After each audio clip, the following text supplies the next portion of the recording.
जय हिंद प्यारे बच्चों, मैं आपका अपना दिनेश कुमार। हम आपके लिए लेकर आए हैं क्लास 12th मूविंग चार्ज और मैग्नेटिज्म से लेकर के एक बहुत ही बढ़िया टॉपिक जो कि बहुत इंटरेस्ट आएगा। और चूंकि एग्ज़ाम के एंगल ऑफ व्यू से तो बहुत ही ज़बरदस्त है ये। और आज का टॉपिक होगा हम लोग का force on moving charge in uniform magnetic field and trajectory of path. प्यारे बच्चों, मैं उम्मीद रखूंगा कि आप इस टॉपिक को बहुत ही ध्यान से समझेंगे। बहुत टफ नहीं है, बहुत आसान है, बस थोड़ा फील के साथ पढ़ना है। तो हम आपका स्वागत करते हैं अपने इस प्यारे से चैनल में, फील वाला फिजिक्स। तो आज हम लोग शुरू करते हैं अपने इस टॉपिक को। तो आज का हमारा टॉपिक है बच्चों, force on moving charge in uniform magnetic field. और साथ में ये भी देखेंगे कि जब वो जो चार्ज है वो जब किसी मैग्नेटिक फील्ड में जाएगा तो उसका पाथ क्या होगा, वो किस पाथ पर चलेगा। क्या स्ट्रेट पाथ पे चलेगा या अपने पाथ को बदल देगा या किस तरीके के पाथ में चलेगा। तो हमारा आज के टॉपिक में यही स्टडी होना है। तो प्यारे बच्चों समझते हैं, देखिए ध्यान से समझते हैं, बहुत कोई दिक्कत वाली बात नहीं है।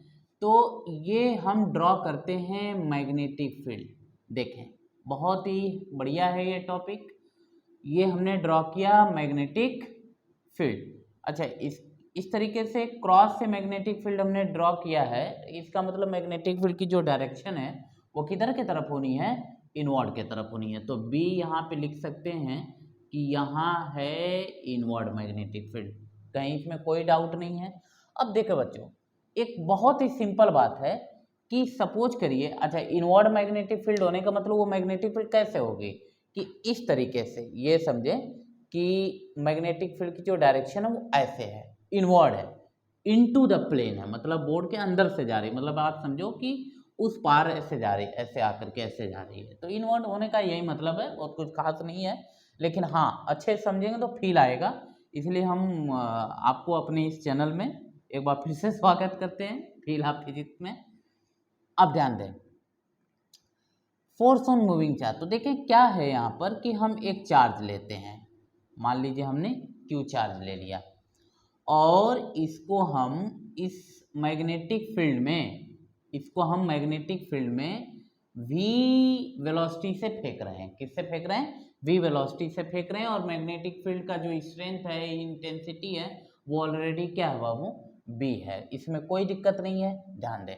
अच्छा एक चीज यहाँ पे और भी है कि ये जो चार्ज को हम इसमें फेंक रहे हैं ना, तो कोई ज़रूरी नहीं है कि बस परपेंडिकुलर ही फेंके, हम किसी भी एंगल पे भी फेंक सकते हैं। तो उसकी हम चर्चा बाद में करेंगे। लेकिन हाँ, जब ये चार्ज जिसका मैग्नीट्यूड Q है, वो मैग्नेटिक फील्ड जिसका मैग्नीट्यूड B है, उसमें भी वेलोसिटी से जब जाएगा तो उस पर मैग्नेटिक फोर्स लगेगा। और वो बच्चों मैग्नेटिक फोर्स जो होगा, magnetic force on moving charge,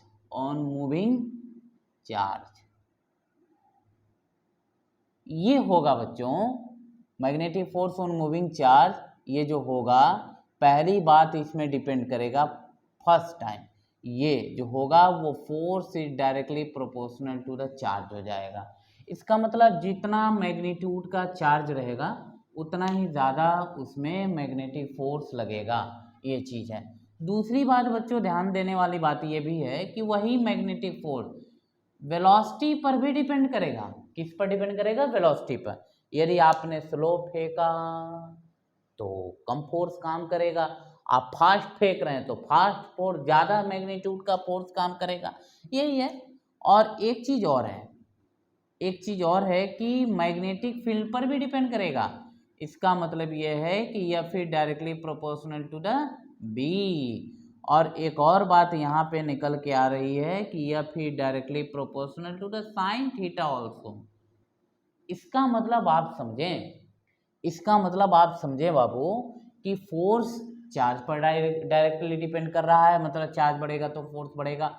velocity पे डायरेक्टली डिपेंड कर रहा है, मतलब वेलोसिटी बढ़ेगी तो फोर्स बढ़ेगा। बहुत बहुत सही। अच्छा एक सवाल और है कि ये चार्ज जिस मैग्नेटिक फील्ड में फेंका जा रहा है, यदि उस मैग्नेटिक फील्ड की इंटेंसिटी ज़्यादा हुई तो भी फोर्स ज़्यादा होगा, और साथ में साइन थीटा पर भी डिपेंड कर रहा है। अब इसको और थोड़ा सा हम आगे भी इलोबरेट करेंगे, तो थोड़ा सा चारों रिलेशन को, रिलेशन फर्स्ट, इसको थोड़ा सा यहाँ बनाते हैं, ये चार्ज क्यू है, इसको भी स्पीड से फेंकना, ये रिलेशन सेकेंड है, रिलेशन थर्ड, और ये रिलेशन है आपका फोर्थ। हम करते क्या है कि चारों रिलेशन को कंबाइन करते हैं। तो यहाँ लिखते हैं ऑन कंबाइनिंग ऑल रिलेशन, सभी रिलेशन को कंबाइन करते हैं। तो पाते क्या हैं कि F is directly proportional to q v B sine में थीटा, यही हमने पाया। ध्यान दें बच्चों, कोई बहुत दिक्कत वाली बात नहीं है। हाँ, इसको हटाएंगे तो हम लोग कांस्टेंट लेते हैं। तो कांस्टेंट बच्चों ऐसा देखें, एक्सपेरिमेंटली ये देखा गया कि ये इसका क्यू का वैल्यू पुट करने पर वेलोसिटी का वैल्यू बी का और साइन थीटा का वैल्यू पुट कर दिया जाए तो वो उतना ही फोर्स देता है जितना एक्सपेरिमेंट से आया है। इसका मतलब यहाँ पे कांस्टेंट को 1 लेने की ज़रूरत है। तो या इसी बात को हम ऐसे लिख लेंगे कि F equal to q v B sine theta. अब ध्यान दें बच्चों, अब आपको ये एक रिजल्ट के तरीके से ये फॉर्मूला मिला हुआ है, तो इस फार्मूले को आपको बढ़िया से याद कर लेना है। देखें, जब कोई चार्ज किसी मैग्नेटिक फील्ड में फेंका जाएगा तो उस पर जो मैग्नेटिक फोर्स लगेगा वो चार्ज, वेलोसिटी, मैग्नेटिक फील्ड और इवन साइन थीटा पर डायरेक्टली डिपेंड करेगा। मतलब इनमें से कोई भी चीज को बढ़ा दो तो फोर्स बढ़ जाएगा, ऐसा है। अब सवाल ये कि ये थीटा क्या है, सवाल तो है भाई थीटा क्या है। तो यहां से देखें, here theta is angle between velocity and B, between velocity and B, मतलब वेलोसिटी की डायरेक्शन और मैग्नेटिक फील्ड की डायरेक्शन के बीच में जो एंगल बनेगा वही अपना थीटा है। अच्छा, तो ये तो बात तो ठीक है, इसमें कहीं कोई दिक्कत नहीं है। एक चीज और है, आप जरा समझें कि ये जो फोर्स है वो कौन सी क्वांटिटी है। तो इसका जवाब मिलता है कि force is the vector quantity. तो जब फोर्स वेक्टर क्वांटिटी है तो इसकी भी तो अपनी डायरेक्शन होनी चाहिए। इसका मतलब है कि फोर्स को हम वेक्टर फॉर्म में लिख सकते हैं, वेक्टर फॉर्म में रिप्रेजेंट कर सकते हैं। तो जरा फोर्स को हम वेक्टर फॉर्म में ही लिखने की कोशिश कर सकते हैं। तो देखें, फोर्स को वेक्टर फॉर्म में लिखें, कैसे लिखेंगे, तो वेक्टर एफ इक्वल टू, ध्यान से देखें, वेक्टर एफ इक्वल टू, इसकी तो अपनी कोई डायरेक्शन है नहीं चार्ज की, तो चार्ज वैसे ही लिख देंगे, हाँ, लेकिन vector v cross vector B यहाँ लिखेंगे। ओह, बहुत बढ़िया, बहुत बढ़िया। देखिए बच्चों, बहुत बहुत आसान है, बहुत सारी चीज़ें बहुत इजी हैं। बस चार्ज का तो अपना कोई डायरेक्शन होता नहीं है, ओनली मैग्नीट्यूड होता है। हाँ, डायरेक्शन किसकी हो रही है, वेलोसिटी की है, मैग्नेटिक फील्ड की है, और एंगल जो थीटा है वो भी इन्हीं दोनों के बीच में एंगल है। ठीक है ना, पूरी तरह बात समझ में आ रही है। ना समझ में आए तो आप कमेंट बॉक्स में हमसे, आप इसमें क्या इंप्रूवमेंट किया जाए आप पूरी तरीके से आप सजेस्ट कर सकते हैं, और it is most welcome for your suggestion, क्योंकि ये जो भी है बच्चों ये सब आपके समझने के लिए है। यदि आपको समझने में तनिक सा भी दिक्कत आए तो आप पूरी तरीके से आप कमेंट में आप बता सकते हैं कहाँ पे दिक्कत है, हम उसको 110% इम्प्रूव कर लेंगे। आप इतना विश्वास रखें, ठीक है, अपने आते हैं काम पर आते हैं। तो ये देखो बाबू, ये जो है फोर्स को किस फॉर्म में लिखा हमने, वेक्टर फॉर्म में लिखा। अब सवाल ये है कि हम फोर्स की डायरेक्शन निकालेंगे कैसे। तो देखो, बहुत बहुत इंटरेस्टेड है, बहुत इंटरेस्टेड है बच्चों। देखो, आप क्लास 11th में पढ़े होंगे, कहीं भी पढ़े होंगे कि vector A cross vector B है और बराबर वेक्टर सी है। तो अब देखें, इसमें ये होता था कि ये यदि एक्स एक्सिस की डायरेक्शन बता रही हो और ये आपका वाई एक्सिस की डायरेक्शन बता रही हो तो ये आपका जेड एक्सिस की डायरेक्शन बताता है। बहुत बढ़िया बात है। इसका मतलब ये है कि इसमें भी ध्यान से देखें तो velocity, magnetic field and force, these three will remain perpendicular to each other, ये चीज है। तो ये याद रखें कि वेलोसिटी, मैग्नेटिक फील्ड और फोर्स तीनों कैसे रहेंगे बाबू, परपेंडिकुलर रहेंगे। परपेंडिकुलर का मतलब ऐसे समझ लें, ऐसे। यदि मैग्नेटिक, ध्यान से देखिए, बहुत बढ़िया बात, ओहो ये तो पूरी बात समझ में आ गई भाई साहब। ये यदि मैग्नेटिक फील्ड अंदर है, वेलोसिटी इधर है, तो फोर्स किधर होगा, फोर्स आपका इधर होगा, ऊपर की तरफ। अच्छा, अब सोचो फोर्स ऊपर की तरफ, फोर्स कैसा बाबू, ऊपर की तरफ, जरा दिमाग लगाओ। अच्छा, फोर्स ऊपर के मतलब जो चार्ज इधर भाग रहा था, तो फोर्स ऊपर लगा तो थोड़ा ऊपर शिफ्ट हो गया, तो ऐसे हो गया। देखो बाबू ध्यान से देखो, तो फोर्स थोड़ा सा ऐसे हो गया। अब फोर्स ऐसे होने के कारण ये चार्ज थोड़ा सा और ऐसे जाएगा, तो और ऐसे हो गया, तो फोर्स थोड़ा ऐसे हो गया, ऐसे हो गया, ऐसे हो गया। इसका मतलब आप ध्यान से देखो, तो यदि यदि चार्ज को परपेंडिकुलर इसमें हम फेंकेंगे तो किस पाथ को फॉलो करेगा, तो सर्कुलर पाथ को। ये तो ठीक है, अभी हम इसको और डिटेल में भी समझेंगे, तो बेसिक तरीके से। हाँ, यहाँ पे एक क्वेश्चन आता है कि यदि हमें फोर्स की डायरेक्शन निकालनी हो तो कौन सा नियम इस्तेमाल करें, तो इसके लिए अपना है ये क्या है भाई साहब, ये है राइट हैंड पाम रूल।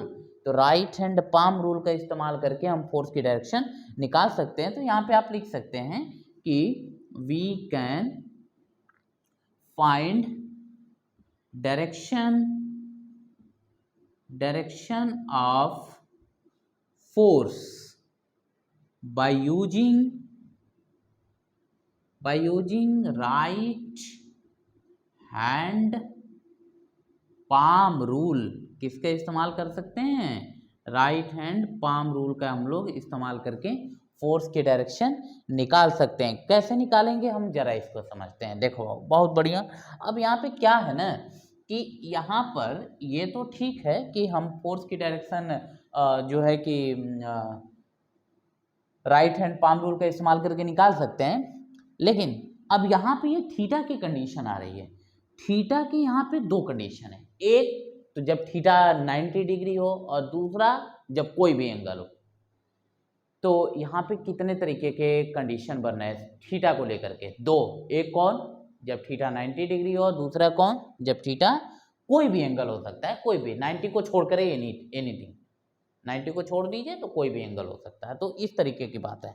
तो आते हैं, बात करते हैं। तो अब हम देखो बच्चों, अब हम ट्रेजेक्टरी या पाथ समझेंगे। क्या समझेंगे, ट्रेजेक्टरी या पाथ समझेंगे, उसी में हम डायरेक्शन की बात कर लेंगे। ठीक है बच्चों, कोई दिक्कत तो नहीं है, तो ठीक है आते हैं। अब हम समझते हैं ट्रेजेक्टरी या पाथ। तो यहां देखें, trajectory of path, trajectory of path. इसके लिए हम दो केस लेते हैं। केस नंबर 1 में जब theta, when theta equal to 90 degree, जब थीटा क्या हो बाबू, 90 डिग्री हो। जब थीटा 90 डिग्री होने का मतलब है, थीटा क्या हो, 90 डिग्री हो। 90 डिग्री का मतलब ये है कि ये मैग्नेटिक फील्ड अंदर जा रही है तो चार्ज इसके परपेंडिकुलर जाए, मैग्नेटिक फील्ड ऐसे तो चार्ज ऐसे परपेंडिकुलर, तब जाकर के मैग्नेटिक फील्ड ऐसे है। मैग्नेटिक फील्ड यहाँ देखें, मैग्नेटिक फील्ड आपकी ऐसे है और चार्ज ऐसे है, तो इसका मतलब आप देखें दोनों के बीच में ये एंगल 90 डिग्री है, ऐसा कहने का मतलब है। ठीक है, तो हम ट्रेजेक्टरी या पाथ देखेंगे तो यहाँ पे लिख भी सकते हैं कि perpendicular to the magnetic field. यहाँ पे आप ब्रैकेट में लिख सकते हैं कि perpendicular to magnetic field, perpendicular to magnetic field, यही अपने को समझना है। कहीं कोई दिक्कत नहीं है इसमें, बहुत आराम से समझे हो और मेहनत से पढ़ें, क्योंकि याद रखें कि सक्सेस जो है, वो जो सफलता है बाबू, वो मेहनत की ही दीवानी है। सफलता हमेशा किस पर फिदा होती है, तो मेहनत पर फिदा होती है। तो आप मेहनत से पढ़ें, दिमाग लगा के पढ़ें। एक बार में ना समझ में आ रहा है, कई बार में समझें, लेकिन हाँ समझें, ये चीज़ है। तो देखें, बात करते हैं यहाँ पर।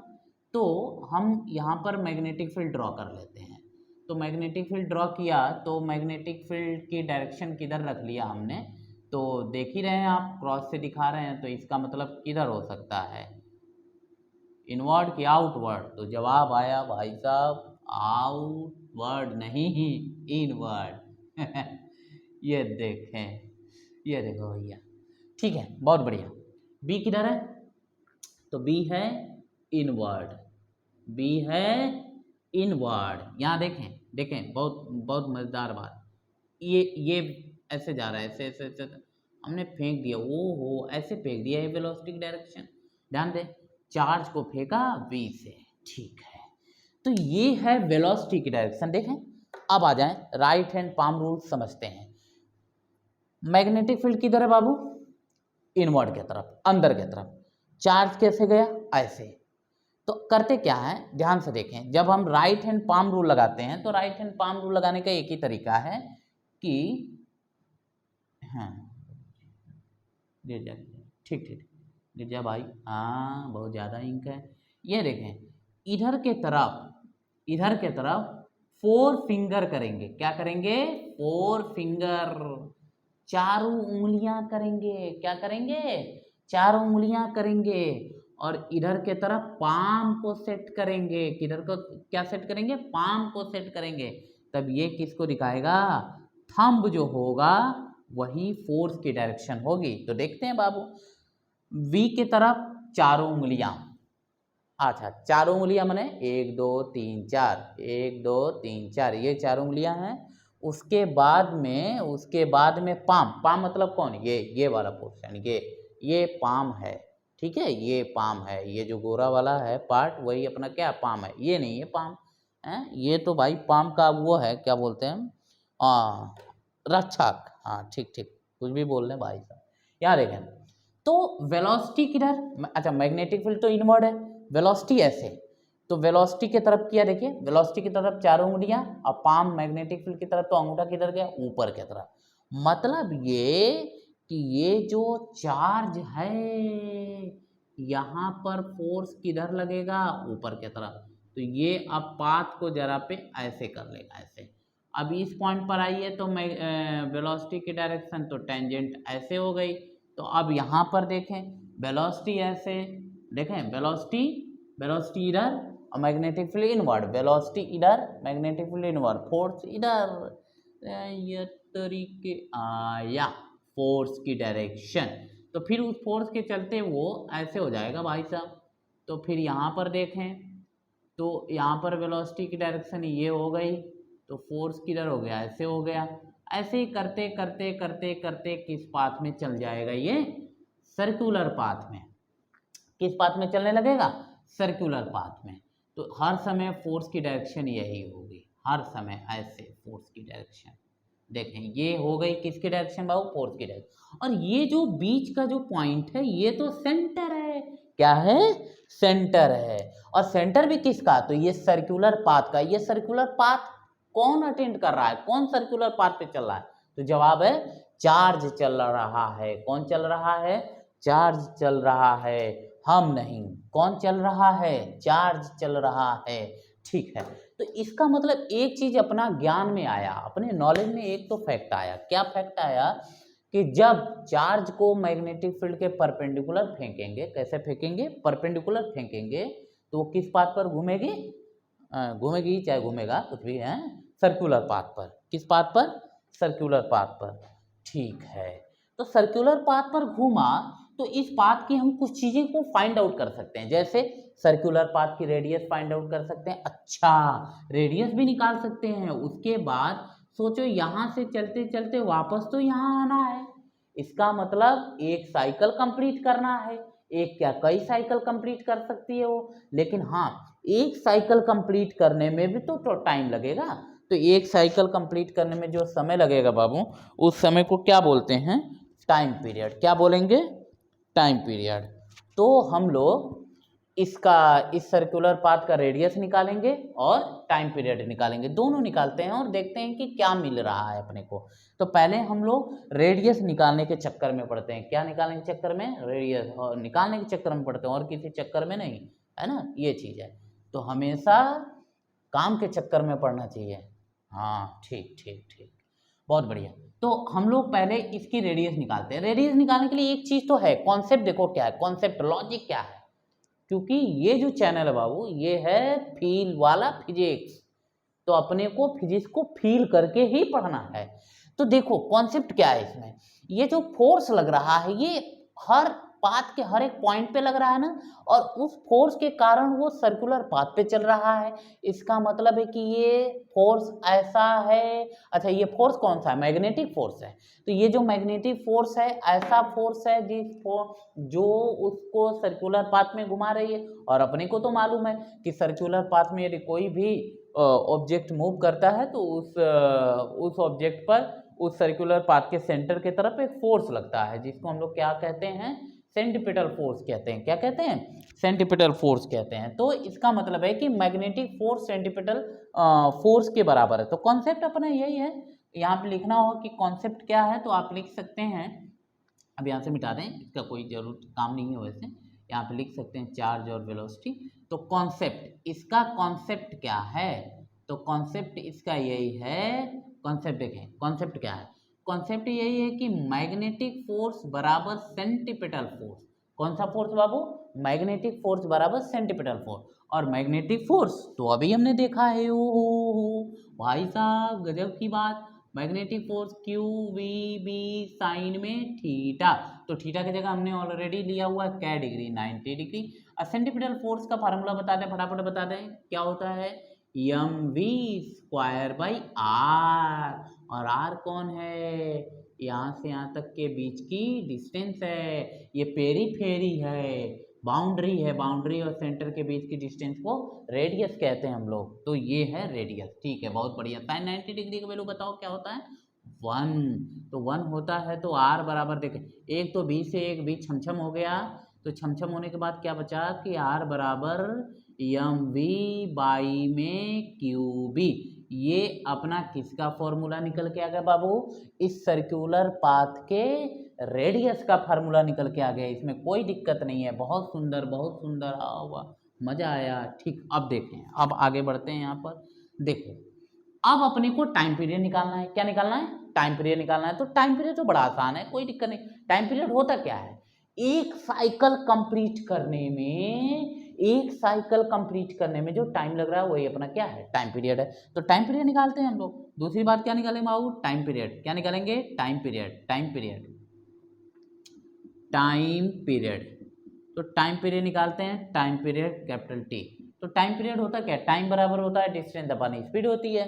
तो डिस्टेंस का मतलब पूरा सरकमफ्रेंस चलेगा और स्पीड मतलब भी चलना है, कोई दिक्कत नहीं है। ठीक है, बहुत बहुत बढ़िया।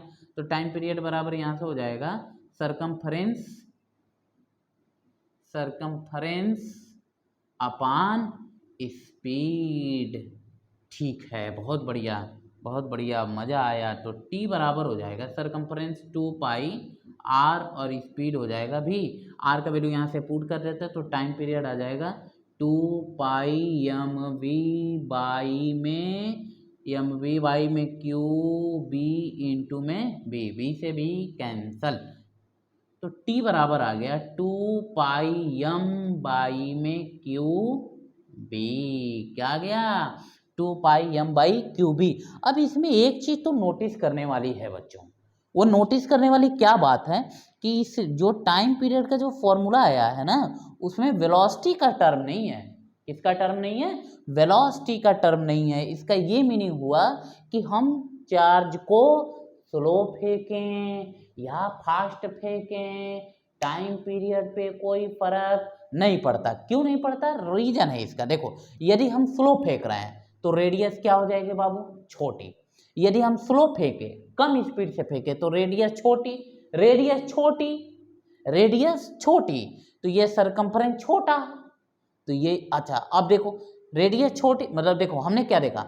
वेलोसिटी कम माने स्पीड कम तो रेडियस कम, रेडियस कम तो सरकमफ्रेंस कम, तो स्पीड कम तो सरकमफ्रेंस कम। इसका मतलब है कि time period will does not depends on speed. क्यों?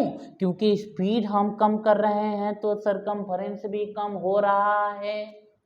बहुत बढ़िया, ठीक है, ये समझ में आ रहा है। इसका मतलब ये कह सकते हैं कि time period does not depends on speed of the charge particle by which that charge particle is throne. Charge particle को जिस स्पीड पे फेंका जा रहा है उस पर डिपेंड नहीं करेगा टाइम पीरियड। ठीक है, बहुत बढ़िया, ये तो समझ आ रहा है। इसका मतलब आपने ट्रेजेक्टरी या पाथ में इस केस में क्या देखा, कौन से पाथ ये चल रहा है भैया, तो सर्क्यूलर पाथ। तो लिखना चाहो तो लिख लो, यहाँ कोई दिक्कत नहीं है, सर्क्यूलर पाथ। यदि आपसे कोई पूछेगा कि यदि कोई भी पूछता है कि भाई चार्ज पार्टिकल को यदि हम मैग्नेटिक फील्ड के परपेंडिकुलर फेंकते हैं तो किस पाथ पे चलेगा, तो जवाब होगा सर्कुलर पाथ पे चलेगा। बहुत बढ़िया बहुत बढ़िया। ये तो केस नंबर 1 है कि थीटा जब 90 डिग्री हो। लेकिन हम एक बात और बताए हैं कि यदि थीटा 90 को छोड़ के कुछ और हो तब क्या करें। थीटा यदि 90 को छोड़ के कुछ और हो तब क्या करें, तो उसके लिए अलग केस लगाते हैं हम लोग। ठीक है, बहुत बढ़िया बहुत बढ़िया। मिटाते हैं इसको, मिटाते हैं मिटाते हैं मिटाते हैं मिटाते हैं मिटाते हैं मिटाते हैं मिटाते हैं मिटाते हैं, मिटा मिटा कर मिट नहीं जाना, मिटने से बचना है तो सब कुछ मिटाओ परंतु दिमाग से। ठीक, ये देखें। हाँ हाँ, तो हम लोग केस, अगले केस की बात करेंगे, केस नंबर 2 की बात करते हैं। देखें केस नंबर 2, केस नंबर 2 में ये है, केस नंबर 2, केस नंबर 2 में when theta is not equal to 90 degree.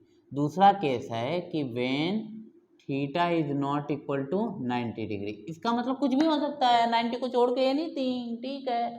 तो 90 को छोड़ के कुछ भी। बहुत सुंदर, सही समझ में आया। ठीक है, देखें अब क्या करते हैं कि इसके लिए थोड़ा सा लॉजिक बनाते हैं, देखते हैं। इसमें हम लोग समझेंगे ट्रेजेक्टरी या पाथ कैसा होगा। तो देखो बाबू, मान लो कि मैग्नेटिक फील्ड की ये डायरेक्शन है, ये किसकी डायरेक्शन है, मैग्नेटिक फील्ड बी की है। किसकी डायरेक्शन बाबू, मैग्नेटिक फील्ड बी की है। हाँ, इधर की तरफ कौन है, मैग्नेटिक फील्ड है। सोचो कि हमने चार्ज को इस तरीके से ये भी स्पीड से ऐसे फेंक दिया, कितनी स्पीड से फेंक दिया, भी स्पीड से, और एंगल बनाया थीटा। क्या एंगल बनाया बाबू, थीटा। बहुत बढ़िया, ध्यान समझना, बहुत मजा आने वाला है इसमें, बहुत इंटरेस्ट है। अब देखो ध्यान से देखो, ये मैग्नेटिक फील्ड की डायरेक्शन है और ये वेलोसिटी की डायरेक्शन है। वेलोसिटी और मैग्नेटिक फील्ड में एंगल क्या बन रहा है, थीटा बन रहा है। ठीक है, ये थीटा 90 डिग्री नहीं है, 90 डिग्री को छोड़ के कुछ भी हो सकता है। ठीक है, बहुत बढ़िया, समझ में आया, अच्छा समझ में आ रहा है, बहुत बढ़िया बहुत बढ़िया। अब ध्यान से देखो बाबू, तो इस वेलोसिटी के दो कंपोनेंट निकलेंगे। कितने कंपोनेंट निकलेंगे, दो कंपोनेंट निकलेंगे। एक तो एक वेलोसिटी का ये हॉरिजॉन्टल कंपोनेंट निकलेगा। कौन सा कंपोनेंट निकलेगा, हॉरिजॉन्टल कंपोनेंट। तो ये हॉरिजॉन्टल कंपोनेंट निकलेगा बाबू v cos में theta. v cos theta is what type component, horizontal component. ये वेलोसिटी का वो कंपोनेंट है जो चार्ज को b के डायरेक्शन में ले जाएगा। किसके डायरेक्शन में ले जाएगा, b के डायरेक्शन में ले जाएगा। ये वेलोसिटी का कौन सा कंपोनेंट है, ये वेलोसिटी का वो कंपोनेंट है जो चार्ज को किसके डायरेक्शन में मूव कराएगा, वेलोसिटी मैग्नेटिक फील्ड के डायरेक्शन में मूव कराएगा। अच्छा, ये तो समझ आ रहा है। अब अच्छा, एक और कंपोनेंट है, ये वाला कंपोनेंट, ये वाला, ये देखो ये कंपोनेंट। ये कंपोनेंट कौन सा कंपोनेंट हो गया भाई, ये अपने को पकड़ नहीं आ रहा है। तो ये कंपोनेंट है वर्टिकल कंपोनेंट। ये कंपोनेंट है ये वाला कंपोनेंट। तो ये हो जाएगा v साइन थीटा। ये कौन सा कंपोनेंट हो जाएगा, v साइन थीटा हो जाएगा। बहुत सुंदर, बहुत बढ़िया, मजा आया। तो ये हो गया v साइन थीटा और ये हो गया v cos थीटा। अब देखो बच्चों, ये चार्ज को हमने फेंका था v से। अब देखो, अब इनका रोल जरा समझ लेते हैं। यदि हमने इनका रोल समझ लिया तो हमें इनका ट्रेजेक्टरी या पाथ समझने में बड़ा मजा आएगा। तो रोल समझते हैं, रोल देखते हैं, रोल। हाँ, ये देखो, ये जो v cos थीटा है वो चार्ज को किधर की तरफ मूव कराना चाहती है, मैग्नेटिक फील्ड की तरफ। लेकिन ये जो v sin थीटा है बाबू, देखो देखो, दो कंपोनेंट काम कर रहे हैं, वेलोसिटी के दो कंपोनेंट। एक जो v cos थीटा वो तो चार्ज को इधर की तरफ ले जा रही है, और जो v sin थीटा वो चार्ज को ऊपर की तरफ ले जा रही है। मने ऊपर की तरफ ले जाना मतलब, ध्यान से देखें बाबू, मजा आने वाला है। ये जो v sin थीटा है ये खुद, मतलब पूरा v sin थीटा खुद मैग्नेटिक फील्ड से 90 डिग्री का एंगल बना रही है। ध्यान से देखो ना, मजा आ जाएगा। ये v sin थीटा है वो मैग्नेटिक फील्ड से क्या डिग्री का एंगल बना रही है, 90 डिग्री का एंगल। इसका मतलब ये हुआ कि v साइन थीटा ये केस नंबर 1 को फॉलो कर रही है। किसको फॉलो कर रही है? केस नंबर 1 को। ये जो v साइन थीटा वो किसको फॉलो कर रही है? केस नंबर 1 को। और केस नंबर 1 में क्या था कि यदि हम वेलोसिटी को मैग्नेटिक फील्ड के परपेंडिकुलर रखते हैं, कैसा रखते हैं? परपेंडिकुलर रखते हैं, तो वो किस पाथ पर चलेगी? सर्कुलर पर। तो यहाँ पर ये जो v साइन थीटा है बाबू, वो तो मैग्नेटिक फील्ड के परपेंडिकुलर है। इसका मतलब v साइन थीटा के वजह से वो किस पाथ पर चलना चाहेगा? चार्ज पार्टिकल सर्कुलर पाथ पर। तो v साइन थीटा की वजह से वो किस पाथ पर चलना चाहता है? सर्कुलर पाथ पर। लेकिन v cos थीटा की वजह से तो आगे भी तो जाना है। ध्यान समझो, v sine theta magnetic field से क्या डिग्री का एंगल? 90 डिग्री का एंगल, 90 डिग्री का एंगल बना रहा है।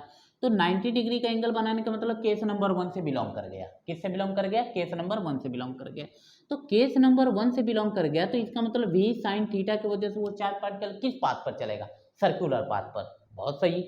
लेकिन v cos थीटा की वजह से आगे भी तो बढ़ेगा। देखो, सर्कुलर पाथ पर भी है और आगे भी है, मतलब सर्कुलर पाथ पर भी है और आगे भी है। ये देखो ऐसे चलेगा, मतलब कि इसके वजह से, इस v साइन थीटा की वजह से ये किस पाथ पर चलने लगेगा?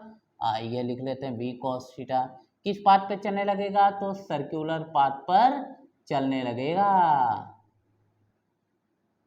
किस पाथ पर? और v cos थीटा की वजह से कैसे चलेगा? आगे चलेगा। अब ध्यान से देखें, ये पाथ देखें, ये पाथ ध्यान दें। और ये जो सर्कुलर पाथ बन रहे हैं ना, उनका ये सेंटर है। मतलब यहाँ से यहाँ तक डिस्टेंस जो होगी वो इसकी रेडियस होगी। क्या होगी बाबू? रेडियस। अब ध्यान दें, इस पाथ को नाम देते हैं हेलिकल पाथ। क्या नाम देंगे? Helical path. कौन सा path? Helical path. Go to the hell वाला नहीं है, ये हेलिकल पाथ है। ठीक है, तो ये कौन सा पाथ है बाबू? हेलिकल पाथ है। इसका मतलब एक चीज तो समझ आया कि यदि वेलोसिटी को 90 डिग्री पे फेंका जाए तो सर्कुलर पाथ में, अदरवाइज 90 को छोड़कर किसी भी एंगल में फेंका जाए तो वो किस पाथ में चलेगा? हेलिकल पाथ में चलेगा। तो इस पाथ को बोलते हैं हेलिकल पाथ। हेलिकल पाथ मतलब combination of the circular path as well as इस लीनियर पाथ, इसको बोलते हैं हेलिकल पाथ। ठीक, बहुत बढ़िया। या स्पाइरल पाथ भी, कितने लोग तो इसको स्पाइरल पाथ कह देते हैं, तो कोई गड़बड़ थोड़ी है। अब देखें अगली बात, तो क्या क्या अब इसमें फाइंड कर सकते हैं? ध्यान दो बाबू, ये पहला सर्कुलर लूप है और ये दूसरा सर्कुलर लूप है। ध्यान से देखें, ये पहला सर्कुलर लूप और ये दूसरा सर्कुलर लूप। इन दोनों के बीच में जो हॉरिजॉन्टल डिस्टेंस होगी ना बाबू, इसको बोलते हैं पिच। क्या बोलते हैं? पिच। ठीक है, इसको बोलेंगे क्या? पिच। तो पिच क्या है बाबू? पिच, तो इट इज हॉरिजॉन्टल डिस्टेंस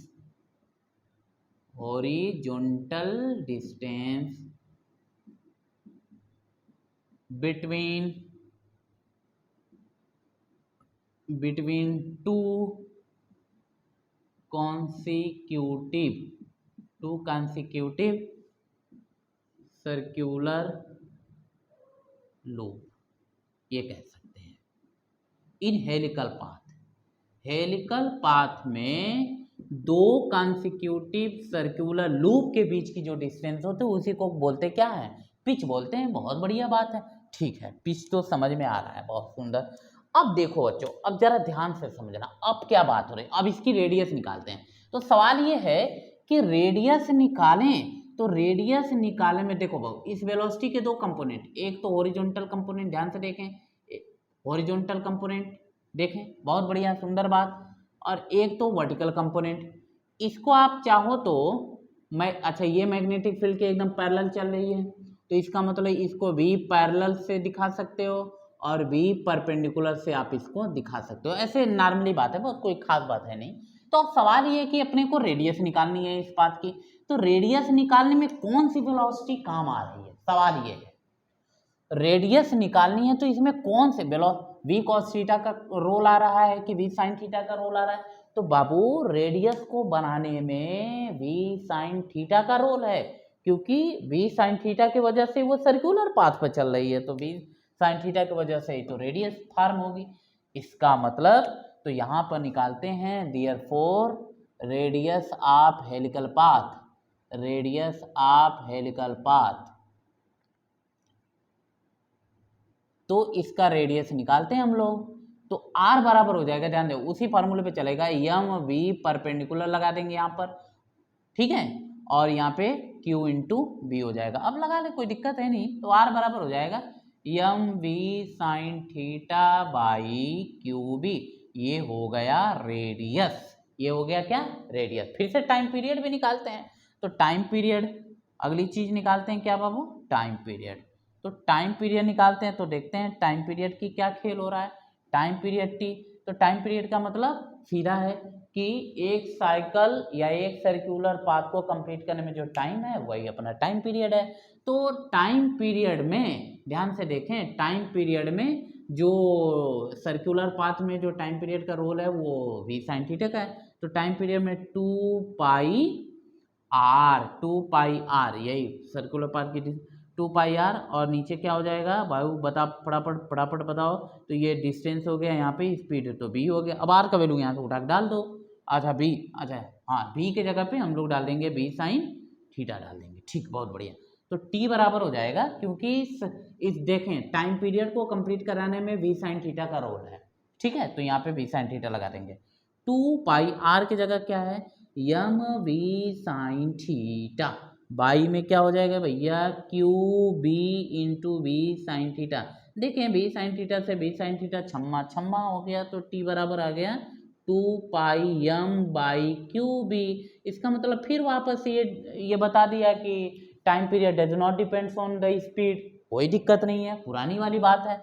अच्छा, अब एक सवाल ये कि यहाँ पे अब पिच निकालें, तो अब अपने को निकालना है पिच। तो पिच क्या है, हॉरिजॉन्टल डिस्टेंस है, पिच पी। तो पिच पी का मतलब क्या, हॉरिजॉन्टल डिस्टेंस। तो डिस्टेंस बराबर होता है स्पीड इनटू टाइम। तो स्पीड का मतलब v cos थीटा, क्योंकि हॉरिजॉन्टल डिस्टेंस कवर करने में v sin थीटा का रोल है, v cos थीटा का रोल है। हाँ ये चीज है, v cos थीटा का रोल है।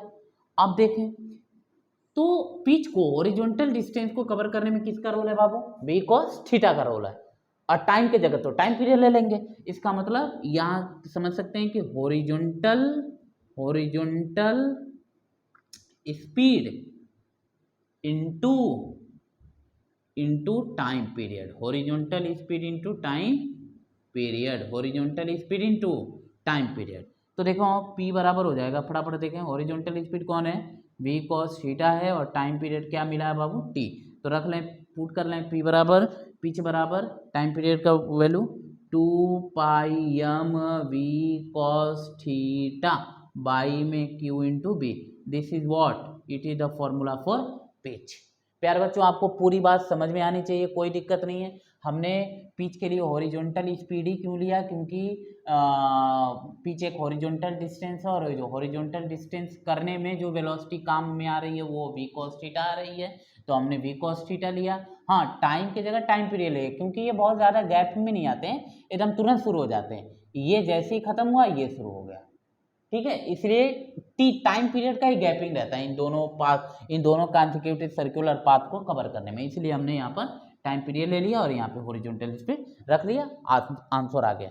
तो ये जो चीज़ें हमने आपको आज बताई है बाबू, ये बहुत ही इंपॉर्टेंट है, और ये एग्जाम में 110% आता ही आता है, इस बात को आप नोट कर लो। बाकी और लेक्चर हम आपको नेक्स्ट वीडियो में बताते रहेंगे, आप सभी वीडियो को देखें, केयरफुली देखें, और आप इतना समझें कि आपका ये दिनेश सर आपके साथ हमेशा खड़ा रहेगा, और आप पढ़ें, जो चीज़ ना समझ में आए तो कमेंट बॉक्स में आप बता दें, हम इम्प्रूव करेंगे और उसको हम कोशिश करेंगे कि तुरंत तत्काल आंसर कर दें। तो आप लोग बढ़िया से पढ़ें। God bless you. Okay, thank you.